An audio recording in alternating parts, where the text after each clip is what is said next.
Well, hello, everyone. I'm Jeff Urban, and on behalf of our director, Paul Sparrow, and the entire Roosevelt Presidential Library staff, I want to thank you for coming in today to hear about our talk on Eleanor Roosevelt.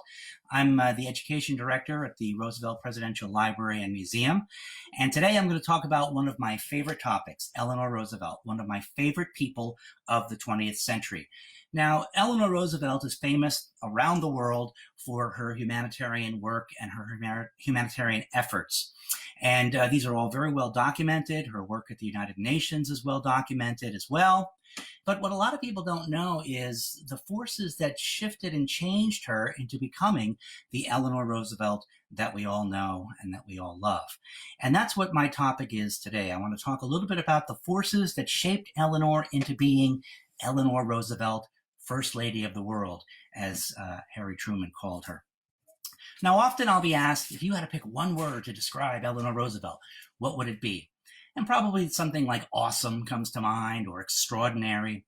But I think the best way to describe Eleanor Roosevelt is with two words. And those two words are the word compassion and betrayal. And what I'd like to do today is to talk about the forces that shaped Eleanor Roosevelt using those two words, betrayal and compassion. Mrs. Roosevelt was an incredibly compassionate person for those who were in suffering situations and conditions and those who were in need. And yet she herself was the victim of constant betrayals throughout her life. Some of them were large and direct and intended. Some of them were less so. But nonetheless, they had a cumulative effect. And while most people may just turn those betrayals into bitterness, Eleanor Roosevelt turned them into this compassion that she then shared around the world. So let's take a look at Eleanor Roosevelt and the forces that shaped her with the words betrayal and compassion. The story starts when Eleanor is born on October 11th, 1884, and she's born into the Roosevelt clan, the Roosevelt family, the Teddy Roosevelt, Oyster Bay Roosevelt family. And she's somewhat of a disappointment to her mother. Her looks are not quite what her mother thinks they should be. Her mother's a fancy New York socialite, and, well, appearance is very important to her.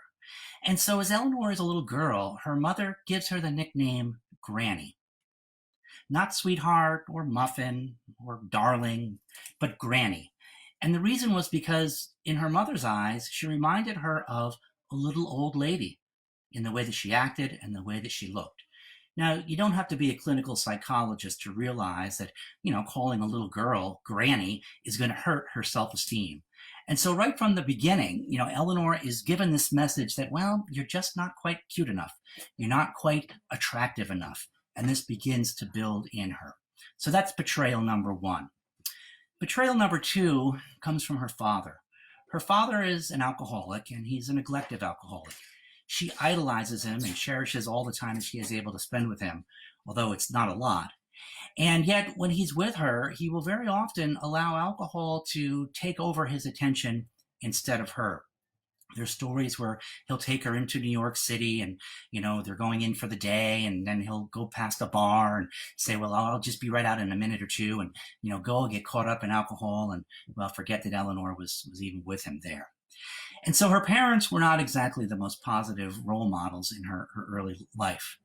By the time she was 10 years old, both her mother and her father had passed away. Her mother through diphtheria, and her father with complications from alcohol. And Eleanor was bounced around sort of from family member to family member. And she finally comes to stay with Grandma Hall in a little place called Tivoli, New York, which is just this side of Dutchess County. And Grandma Hall runs a pretty tight ship up there in Tivoli. She's a very religious woman, and she expects quite a bit out of Eleanor. And punishment is swift and direct, and in many cases harsh, even for the smallest type infractions. So, although it was a area and a community and a home that welcomed her in, the welcome was somewhat limited.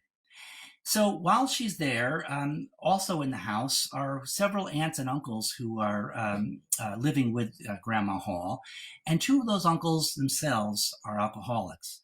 And one of the things that they like to do is to get drunk in the afternoon and get their rifles out and begin to maybe shoot at neighbors or shoot at Eleanor while she's on the property. If she's tending her horse, maybe they would shoot a bale of hay just to see Eleanor jump.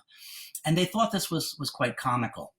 Well, Grandma Hall didn't think so, and she knew that she had to get Eleanor out of there. And so Eleanor was packed up, and off she went to Allenwood School in England. And it was in England that Eleanor met the first person who would see what the rest of the world would see in Eleanor Roosevelt. Now, before we go any further, let me share a picture of Eleanor. This is her as a young girl. And, you can see she's, maybe the bangs are a little severe, okay? But she's not an unattractive child.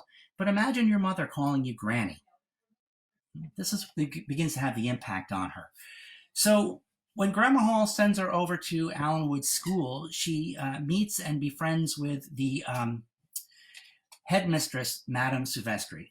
And Madame Silvestri is the woman who sees in Eleanor what the rest of the world will see later on. And she begins to talk to Eleanor, and she begins to encourage Eleanor to talk about what's on her mind. What are her feelings? What are her hopes, her dreams, her ambitions? What is it that she's passionate about? And she encourages her to write about this, and she encourages her to talk to the other students about it and to defend her issues. And she makes such an impact on Eleanor that Eleanor keeps this picture on her desk for the rest of her life, this picture of Madame Silvestri. Eleanor later says it's the 3 happiest years of her life, and yet the time passes and it's time for her to move on. And so she comes back to New York, and she takes up residence in New York City, and she begins to work in a tenement house. Now she's 19 years old, and while she's in New York, she bumps into an old friend and an old cousin of hers, Franklin Roosevelt. And they begin to develop a relationship. Now, they had known each other since they were children through the various Roosevelt family reunions and such, but this time they were taking a special interest in each other. And in fact, they fell in love. And Franklin was 21, Eleanor was 19. I have a picture of her here showing her at about this time. And you can see she's turned into quite a lovely young woman. Franklin and Eleanor fall in love, and they begin to date. And Franklin calls her his angel. Now, they decide they're going to get married. And so Franklin goes to his mother and says, Mom, I've re-met Eleanor Roosevelt. I'm in love, and we're going to get married. And his mother, who knows Eleanor from, the family reunions and such, thinks Eleanor is a fine young woman, but she's not probably good enough for her Franklin. Nobody would have been good enough. And so Sarah says, well, that's great, Franklin, but why don't we just keep this quiet for a year, okay? And she's hoping maybe that in that year, the relationship will fade, and she'll have Franklin back as, the center of attention. By now, James, her husband, has passed away, and Franklin is all she has. And this is, once again, a bit of a betrayal. Now, Eleanor's been betrayed by her mother, who doesn't think she's cute enough, her father, who puts the importance of alcohol over his attention toward her uncles, who put their own fun and games above her safety, and her Grandma Hall, who welcomes her into the home, but not completely and not fully. And now she wants to marry Franklin Roosevelt. And while she feels like she should be able to jump off the rooftops and scream and shout that she's in love and she's going to get married and get engaged, her mother-in-law tells her to keep it quiet for a year. Now, much has been made of the Roosevelt marriage partnership, but I think it's important to remember that in the early stages, it was exactly what you would want in a young love affair. Franklin and Eleanor really, in many ways, were the other half of each other, where Franklin was sort of, slapdash and, happy-go-lucky and, not very bookish and somewhat superficial and even arrogant. Eleanor was more introspective, more bookish, more shy, more timid. And so they tended to complement each other perfectly. And when they first fell in love, they did all the things that you would hope a young couple would do that were in love. They went for long walks, they danced, they read poetry to each other, and the year passed by.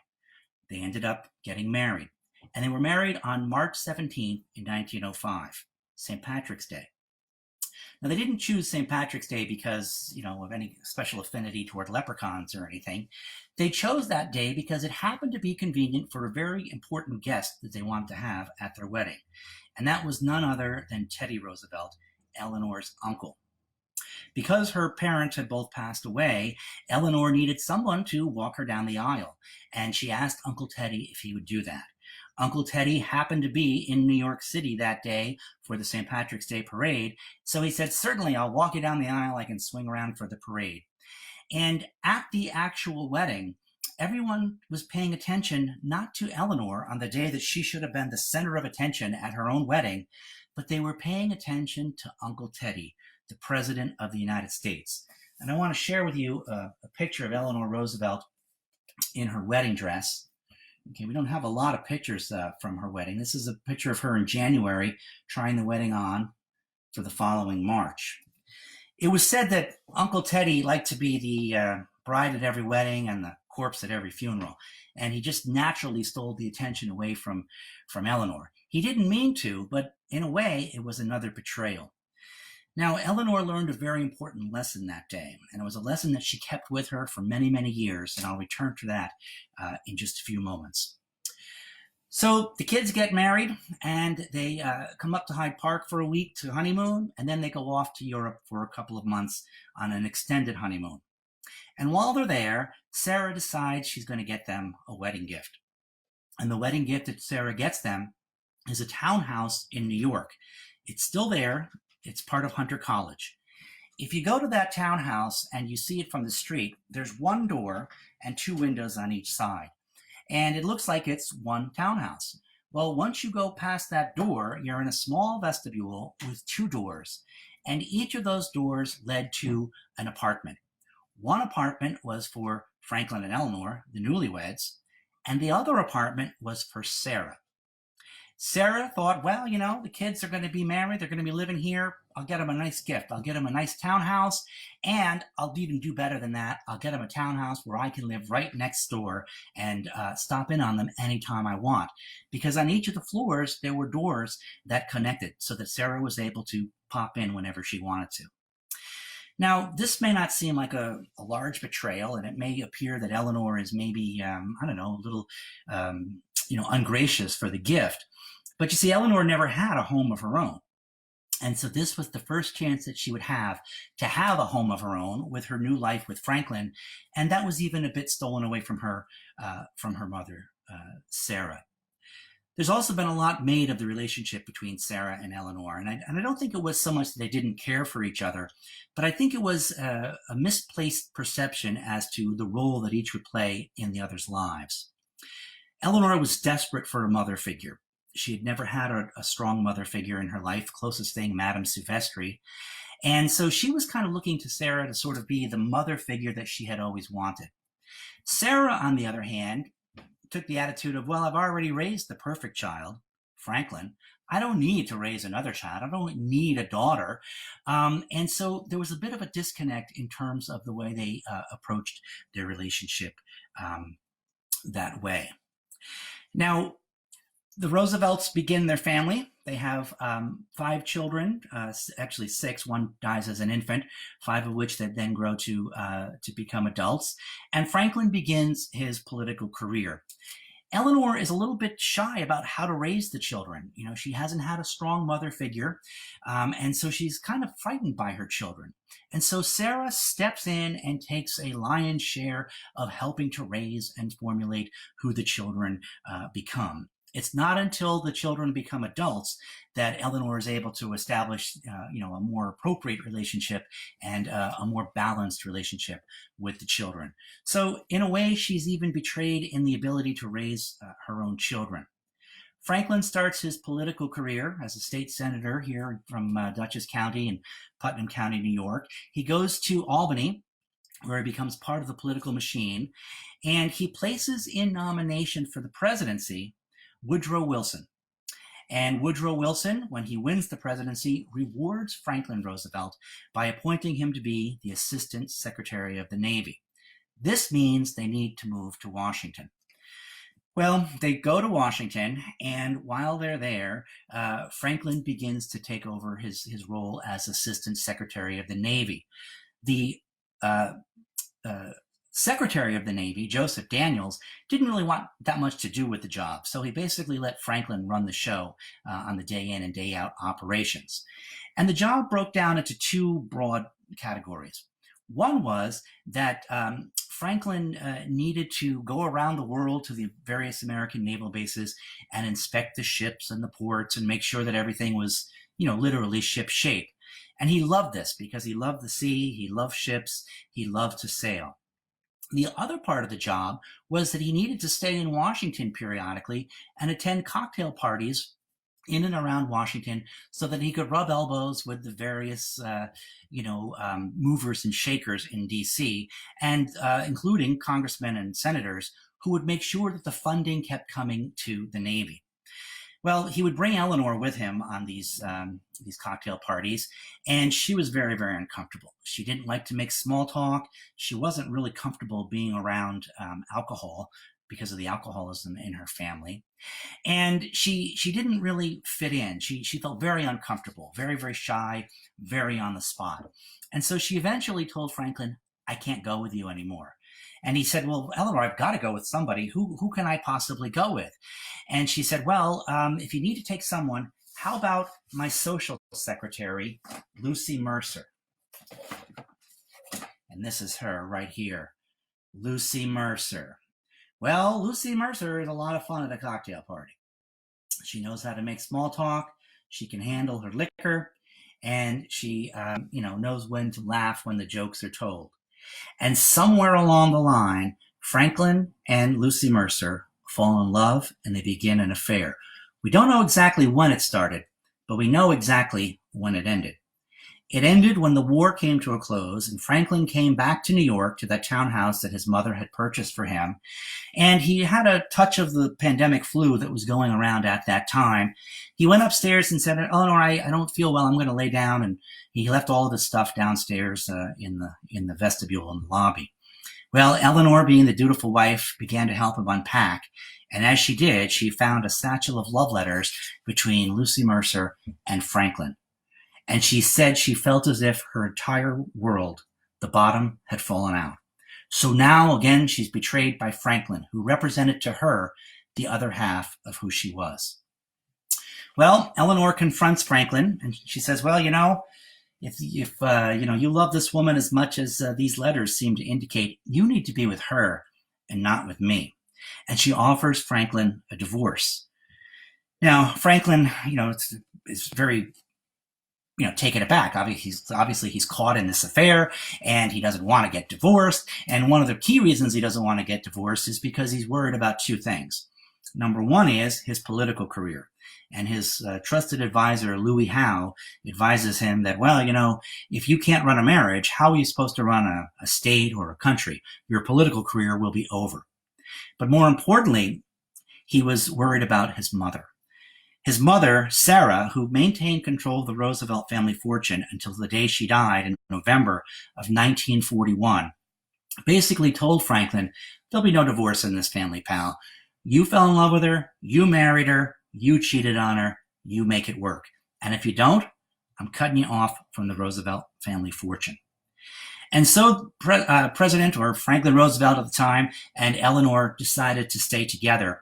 But it was at that point that the relationship stopped being the lovey-dovey marriage that it had early been and became the political partnership that we know so well. And Franklin promised Eleanor that he would not see Lucy Mercer again and that he would put her out of his life. And he kept that promise for a good number of years. Well, time goes on, and you know the story. The Great Depression comes along, the World War comes along, and Franklin and Eleanor are very busy handling those issues and things. So I want to skip now to a part of the story where it's February 1939, and there's a young woman by the name of Marian Anderson who's going to give a concert in Constitution Hall in New York City. In Washington, D.C., which is a segregated city. And so the promoters of the concert decide, well, they really can't have Marian Anderson sing there. Washington is a segregated city. And the promoters are the DAR, the Daughters of the American Revolution, which Eleanor happens to be a member of. Well, Eleanor decides in protest to resign her membership in the DAR because they wouldn't let Marian Anderson sing there. Eleanor said, a voice doesn't have a color. It has a tone. It has a tenor. It has an emotion and a feeling. It has no color, and she needs to be able to sing there. Well, Marian Anderson was not able to sing there, but 6 weeks later, on Easter Sunday, on the steps of the Lincoln Memorial, Marian Anderson gave a concert that was seen by over 75,000 people. One very important person did not show up, and that person was Eleanor Roosevelt. And I believe that Eleanor Roosevelt didn't show up because of that lesson that she'd learned way back there on March 17th, 1905, when Uncle Teddy had stolen all the attention from her at her own wedding. I believe Eleanor knew that if she showed up at the concert, the newsreels would say, Eleanor Roosevelt attends concert given by some African-American woman. And Marian Anderson wouldn't have her moment in the sun that Eleanor surely wanted her to have. So Eleanor is betrayed by her mother, who calls her granny, her father, who is a neglected alcoholic, her uncles, who are also alcoholics and place their fun over her safety, her grandma, who's a strict disciplinarian. She's cheated on by Franklin. She's betrayed by her social secretary, and the attention is stolen away at her own wedding, even by Uncle Teddy. Betrayal after betrayal after betrayal after betrayal. And then comes April 12th, 1945. Franklin Roosevelt passes away in Warm Springs, Georgia. Well, the call goes to Washington that the president has fainted, and Eleanor says, all right, well, keep me posted, let me know what's going on. Second call comes in a few hours later. The president has died. Eleanor jumps on the train, heads down to Warm Springs, Georgia, to be with her husband's body. And when she gets there, she says, I want to know everything that was going on. Who was he with? What was he doing? What was his last day like? And somehow it was let out that he was sitting for having a portrait taken, and sitting next to him was none other than Lucy Mercer. Dun, dun, dun, dun, the other woman. Eleanor Roosevelt betrayed by her husband, now a second time. But it gets even worse. Eleanor wonders, how did they possibly reconnect? How could they have possibly gotten back together? And come to find out, it was her own daughter, Anna, who reconnected the two. Eleanor said to Anna, how could you do this? How could you do this to me? You know the history these two have had. And Anna said, well, Mama, when you're president, everybody that walks through that door wants something. And Papa just needed to be with people who wanted to be with him because of who he was, not for some congressional appointment or a special project in their state or their district. He needed to be with people he could just be himself with. And Eleanor Roosevelt thought about that for a moment, and she realized that Anna was right, and she forgave Anna. Now, imagine these betrayals in your life. I don't know about you, but I might have been able to take maybe one, maybe two of these things, and I would have crawled up in a ball and been over in the corner. But Eleanor Roosevelt each time picked herself up and continued on. Whereas it would have been easy for those betrayals to become a constant reminder of a need for bitterness and hate and resentment in her own life toward others, that was not the case. Instead, what she did was she developed an incredible compassion for other people who were in similar situations, for other people who were on the outside looking in, for other people who had put their trust in others and then had been betrayed by them. And so when Eleanor Roosevelt was taking up the cause of women for women's rights, she wasn't doing it because it was necessarily the right thing to do, although it was. She wasn't doing it because she needed to, curry the political favor of women. She was doing it because she knew how they felt. She knew the pain, the suffering, the disappointment, the resentment that they must feel, and she could not be complacent when she knew that was going on. And the same was true for people of color, workers, migrants, immigrants, all the rest of the folks that she championed the cause of. She championed the cause because of her incredible sense of compassion that was developed out of a constant line of betrayals. And when Mrs. Roosevelt passed away, Adlai Stevenson, her good friend and ambassador to the United Nations, gave a eulogy on December 17th, 1962. And I'd like to conclude my remarks by reading a couple of paragraphs from that. This is Adlai Stevenson speaking November 17th, 1962. He said, and I quote, "She lived 78 years, most of the time in tireless activity, as if she knew that only a frail fragment of the things that cry out to be done could be done in the lifetime of even the most fortunate. One has the melancholy sense that when she knew death was at hand, she was contemplating not what she'd achieved, but what she had not quite managed to do. And I know she wanted to go when there was no more strength to do.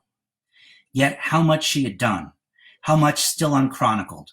We dare not try to tabulate the lives that she salvaged, the battles known and unrecorded that she fought, the afflicted she comforted, the hovels she brightened, the faces and places near and far that were given some new radiance, some sound of music by her endeavors. What other single human being has touched and transformed the existence of so many others? What better measure is there of the impact of anyone's life? There was no sick soul too wounded to engage her mercy. There was no signal of human distress from which she did not view as a personal summons. There was no affront to human dignity from which she fled because the timid cried danger. And the number of occasions on which her intervention turned despair into victory, we may never know. Her life was crowded, restless, fearless. Perhaps she pitied most not those whom she aided in the struggle, but the more fortunate who were preoccupied with themselves and cursed with the self-deceptions of private success.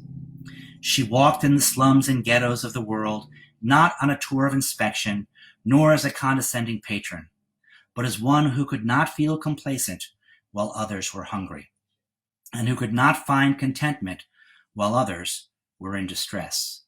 This was not sacrifice. This, for Mrs. Roosevelt, was the only meaningful way of life. And I don't think anyone could have summed it up better than that. Eleanor Roosevelt, First Lady of the World, example for our times. Now let's see if we have any questions coming in here. Let's see here. I'm looking at the chat. And I'm taking a look here. We got people from Troy, New York, LaGrangeville, all around. Campobello Island. Hey, how are you guys? Good to see you. Had a great time up there when I was up there. Okay. And I'm looking to see. Go Eleanor, I'll say. Listening in from Corpus Christi, Texas. Wow, thank you. Thanks for being here from that far away. Okay. All right. I'd love to hear your thoughts on her work on social issues. Do you think that she would have been so outspoken had she not been betrayed? Was she active before the affair as she was after? Well, those are great questions. Thank you for asking those. Her work on social issues, as I said, was driven by her own, I think, inner desire to help others feel comfortable. I think it's very important also to realize that everything Mrs. Roosevelt did was incredibly difficult for her. Going all the way back to her mother calling her granny. When she made personal appearances, she was always cognitive of the fact that she wasn't an attractive woman by the standards that most people had. When she spoke on the radio, she was always aware that she had that high voice that, could come across on the radio as quite annoying. When she wrote, she only had the equivalent basically of a high school education. So when she wrote her 24 books or her My Day columns every day, she would ponder over, do I use a colon, a semicolon, an esophagus? What do I use here? She was always struggling, and yet she never let those struggles get in the way of carrying forth the message for other people that she felt she needed to carry on. So the things that she did were not simple for her, were not easy for her, but she felt that she needed to go on and do those. In terms of the affair, the affair did change the dynamic, and I think the affair did give her a little bit more freedom to go out and do the things that she wanted to do. And Franklin, the very savvy politician, had a way that he would deal with what it was that Eleanor Roosevelt was doing. And it was one simple sentence, but the inflection made all the difference. He would say, "Well, that's my Eleanor." And so if Eleanor Roosevelt went out and did something and it got a lot of good press and it played well for him politically, he would say, "Well, that's my Eleanor." But if she did something that didn't go so well, or didn't go so well in the eyes of some critics and brought political heat to the president, he would say, "Well, that's my Eleanor," as if there was nothing that he could do.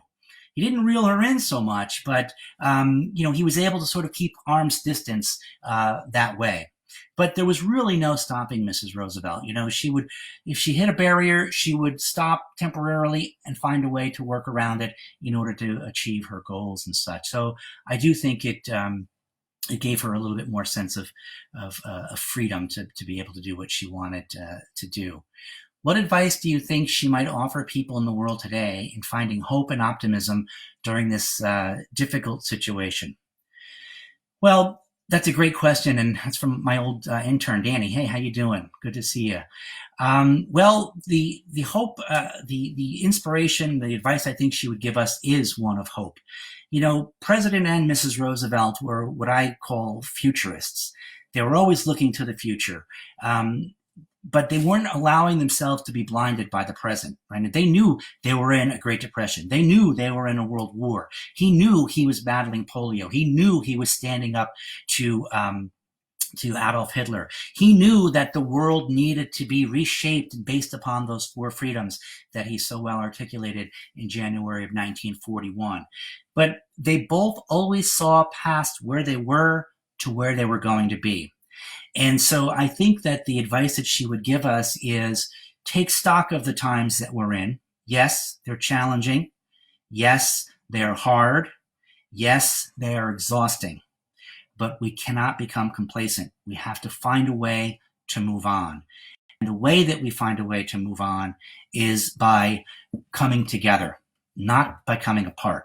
By working together, by listening to each other, by talking to each other, and to looking forward to that world, not that we have so much, but the world that we want. And whenever I find myself, feeling discouraged, I always think back to President and Mrs. Roosevelt. One of the things I find amazing is when you look through the 17 million pages of documents, you can't go more than a few documents here or there without seeing some reference to our children, the future generations, those who come after us. And it's always humbling to me when I read those words to realize that they're talking about me. They're talking about us. They're talking about this generation and the generations that followed them and that will continue to follow us. We are the world that they were working for, and we are the world they were building for. And just as they did that for us, I think she would give us the advice that we need to do that for the generations that will follow.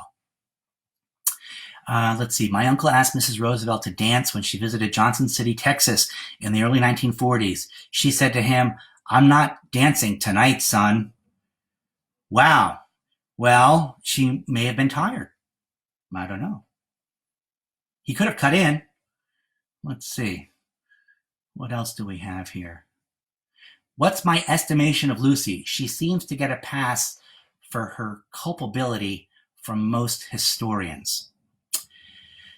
Well, that's a good question. And I think that she loved Franklin, and I think that he loved her. Obviously, I am not privy to the particulars of the relationship, but after the affair ended, she went on to get married and raise a family, and her husband died, and that's when she kind of reestablished relationships with Franklin. And I think that she understood him, and I think that she cared for him, and I think that she loved him, and I think that she believed in what he was doing, and I think that she was there probably for the reason that Anna said, that he felt comfortable around her and he could be himself in those difficult and trying times. Let's see. I'd love to hear your thoughts. Let's see, your relationships with Marion Cook and Nancy Cook and Marian Anderson. Well, I think, obviously she was good friends with those folks, and she shared their passion for what it was that needed to be done in terms of social issues and such. And I think that, the relationship there was such that Mrs. Roosevelt had a responsibility, to the position of being First Lady and also to her relationship with the president in terms of, not openly criticizing and not openly going against the public policy that the president sets. Don't forget, the First Lady has no official capacity, really.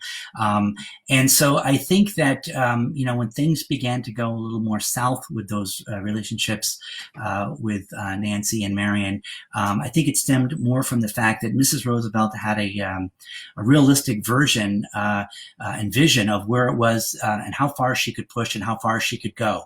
She had the ear of the President of the United States for 12 long years, and she held his feet to the fire on many, many issues and many, many accounts. But I think she was smart enough to realize that she could only push so far and only move so far. And what else do we have here? She's always been my heroine, and her ideals influenced me greatly.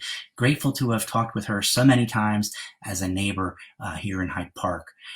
That's absolutely wonderful.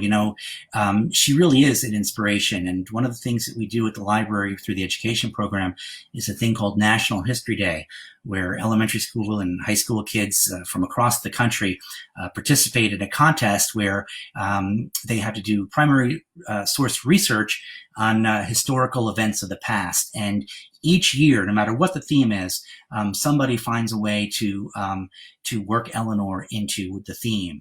And it's amazing to see these young people, boys and girls, in elementary school so inspired and so moved by the work of Eleanor Roosevelt, who, to these children, passed away 1,000 years ago. So I think it's important to realize that her impact still carries on. Okay. Let's see what else we have here. Okay. Talk about her relationship with Earl Miller.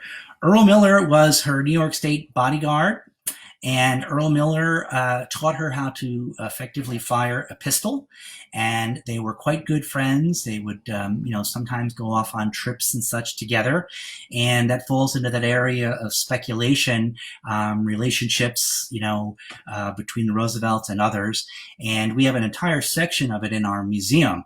So if you'd like to find out more about that, you can certainly come and visit us at the museum when we get back open again after the pandemic has passed. And we address those issues directly, as we do many of the other, somewhat controversial issues in terms of the Roosevelts. Here's one about her Declaration of Human Rights.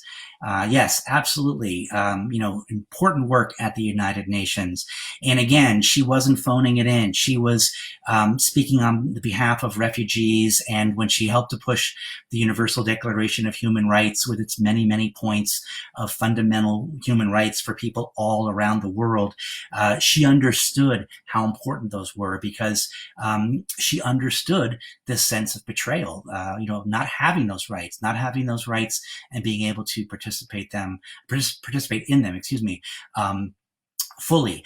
And in fact, she worked the members of the Human Rights Declaration Committee so hard that the story is that at one point they came to her and said, "Can we have the weekend off? We've got human rights too, You're working us too hard." Another time, she made a statement about how the speeches were too long and the meetings ran too long, and she said it was because the speeches that the delegates were giving were running too long. So if they were got more to the point, the meetings could be more concise and they could get more work done. So she was holding everyone's feet to the fire, and she was doing it with a sense of charm and a sense of purpose.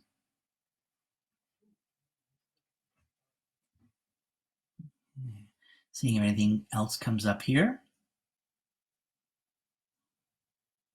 Okay, not getting anything else in. So we would love to have you come and visit us at the Roosevelt Presidential Library in person here in Hyde Park.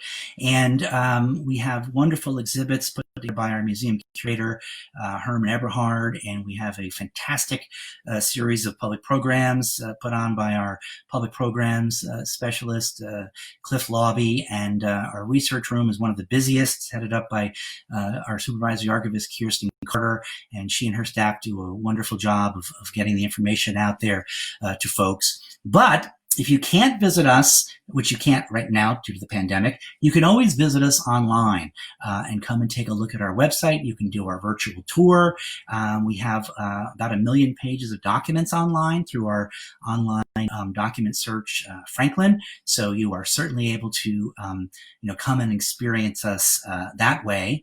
And in the meantime, we'll just continue to try to reach out to you guys through social media, and you come and let us know, and email us and let us know what we can do and what we should be doing better, and we'll look for ways to make that happen. Okay, great. So that's all we have for you right now, and we will be back in touch. In the meantime, I want to leave you with 2 of my favorite Eleanor Roosevelt quotes. And these are quotes I always share with the children when the students come in and do work with us. The first is, she says, Eleanor Roosevelt, that you don't have to become a hero overnight. And I love that quote, because what it shows is her life. She did not become Eleanor Roosevelt overnight. She became Eleanor Roosevelt after each of these betrayals, picking up, learning the lessons from each one, and moving on.